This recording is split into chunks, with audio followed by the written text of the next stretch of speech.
Now, psychological first aid training is currently delivered face-to-face by St John's and Red Cross, but could be easily adapted to online.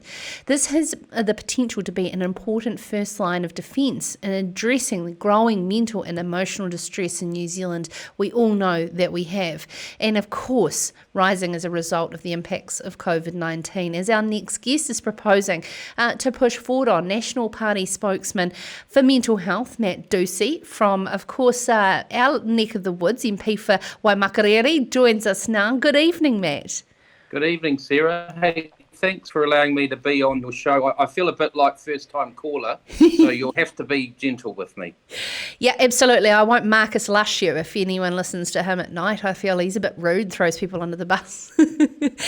Now, firstly, Matt, Canterbury is one innovative place. We're just going to jump and continue on this theme here of New Zealand-made products before we get into that topic. What's a homegrown special for you that you think that we should all throw our support behind? I know you can't. You politicians like to be all things to all people, but give a shout out to something you like, especially from Canterbury.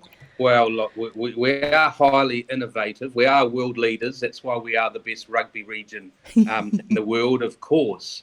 But, you can't beat some of the varietals of wine that are coming out not far from me in the Waipara region. And it's amazing. I'm backing a new cycleway from Christchurch to Waipara, the Wheels of Waipara, so people can head out and enjoy those vineyards. There's something special out that way.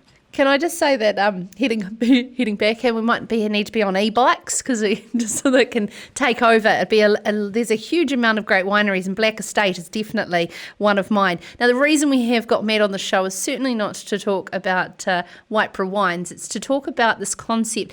Matt, I've been involved in the rural mental health space for some time. The concept of psychological first aid is actually new to me, and that's hence why I jumped on the press release when it come through.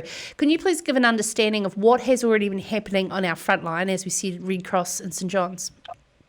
Sure. Well, I mean, as we know, Canterbury and Greater Christchurch post-earthquakes, we know about mental health. We've learned a lot about it, and we've learned of the necessity for ourselves to understand more and more about how we respond to not only ourselves but other people's mental distress.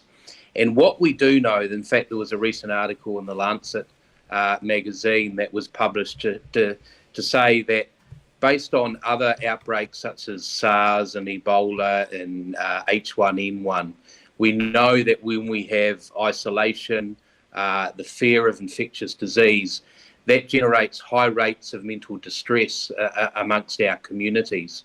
So many of your watchers and listeners will know about the concept of first aid, the physical first aid, but that's transferred now to psychological first aid. And what that does is it allows us to learn an understanding of how we learn about mental health and distress, but also look for the signs and the symptoms and how to support someone who's displaying them.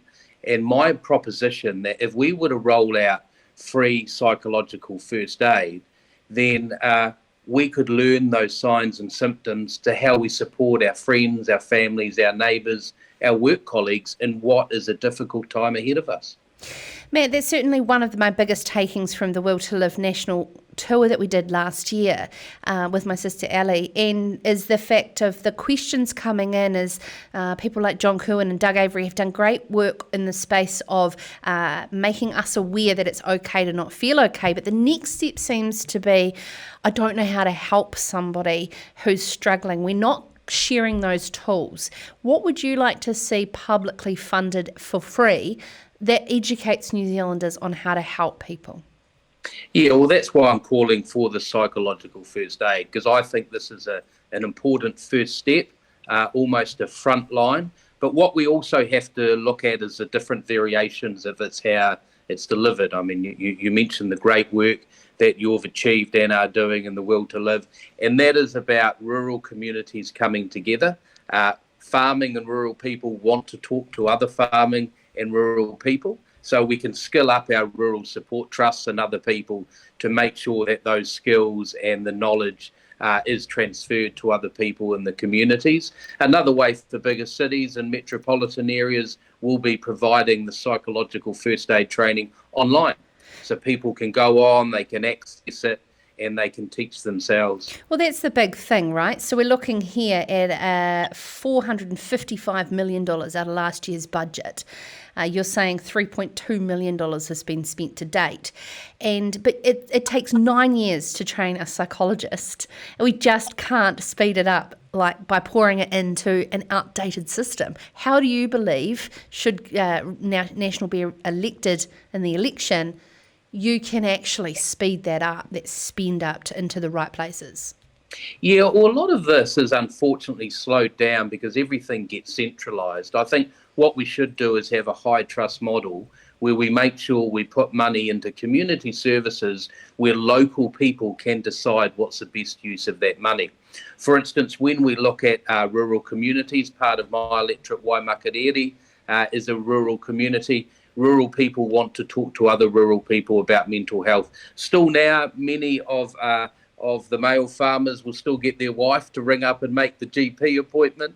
And so that's why programs like Farm Strong, when they skilled up milk tanker drivers to go on into the farms and to help and identify mental health issues, that's the sort of stuff we need to do. And of course, we could provide this free online psychological first aid training for people who have access to high-functioning broadband, which is not always everyone in New Zealand. No, thank you so much for taking the time. That's Matt Doocey, MP for Waimakariri for National, and of course the spokesman for National in terms of mental health. Now, Matt, before you go, I've just caught my eye here. Obviously from Canterbury, Feely's not, so of course Canterbury. Do you like a good Feely pie?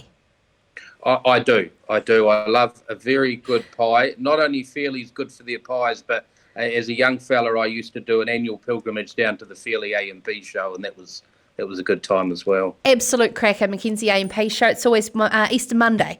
Fantastic day out. Thank you so much for taking the time to join us, Matt Doocey there. This is Sarah's Country.